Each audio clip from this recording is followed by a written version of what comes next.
नाज़रीन, ड्रामा जानिसार की आने वाली अक़सात बहुत ही ज़्यादा ज़बरदस्त बनने वाली हैं। आगे हम ये भी देखेंगे कशमाला नौशरवान को हासिल करने के लिए बहुत ज़्यादा गिर चुकी होती है, इसीलिए वो अपने शौहर ज़वार को भी माजी में कत्ल करवा चुकी है। अब वो इसीलिए दुआ और सरफराज को रास्ते से हटाने के लिए कुछ भी कर सकती है। नौशरवान ने दुआ को तलाक देने के लिए जाफ़र को भेजा था वकील से डिवोर्स के पेपर बनवाने के लिए, लेकिन जाफ़र नहीं बनवाता। वो ये बात कह देता है कि उसे वकील नहीं मिला।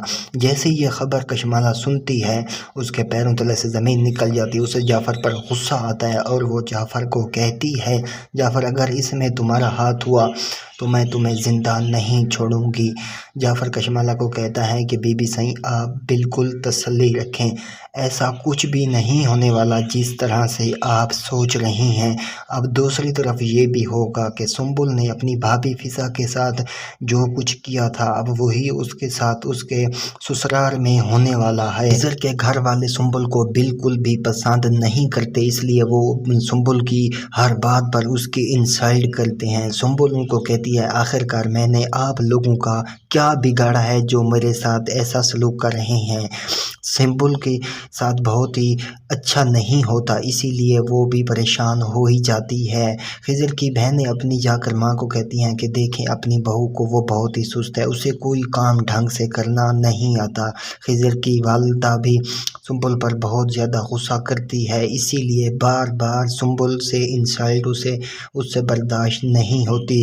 अब वो अपना ये ससुराल छोड़कर अपने माँ बाप के घर चली जाएगी, क्योंकि उससे बार बार खिज़र के घर वालों जो उसकी इंसल्ट करते हैं उससे ये बर्दाश्त बिल्कुल भी नहीं होती, क्योंकि वो चाहती है कि हम अमन से रहें, लेकिन वो अब चली जाएगी अपने माँ बाप के घर। अब दूसरी तरफ ये होगा, अम्मा सही नौशरवान को समझाती है कि वो लड़की तुम्हारे लिए अच्छी नहीं थी, तुम कह दो तुमने इंतखाब में गलती की, तुम्हारे साथ कशमाला है, कशमाला के बच्चे हैं, तुम्हारी आगे ज़िंदगी है, तुम दुआ को तलाक दे दो। नौशरवान कोई भी जवाब नहीं देता, क्योंकि उसका दिल नहीं मानता कि दुआ ने ये सब किया है। उसे अभी भी दुआ बेगुनाह ही साबित लगती है। अब दूसरी तरफ जब खिज़र घर पहुंचेगा और उसे इस बात का पता चलेगा कि मेरे घर वालों ने सुंबुल को घर से निकाल दिया है, तो वो फ़ौरन सुंबुल को मनाने के लिए उनके घर चला जाएगा। वो जैसे ही वहाँ पहुँचेगा सुंबुल के घर और सरफराज को इस बात का पता चलेगा कि सुंबुल के साथ ये सलूक किया गया है, तो वो खिज़र से लड़ने के लिए तैयार हो जाएगा। खिज़र कहेगा कि तुम अपनी हद में रहो, ये मेरी बीवी है और ये अपने मेके आई है और मैं इसे मनाने के लिए आ चुका हूँ। सरफराज कहता है, ये मेरा मामला है, ये मेरी बहन है और मैं इसके साथ ऐसा सलूक हरगिज़ बर्दाश्त नहीं करूँगा।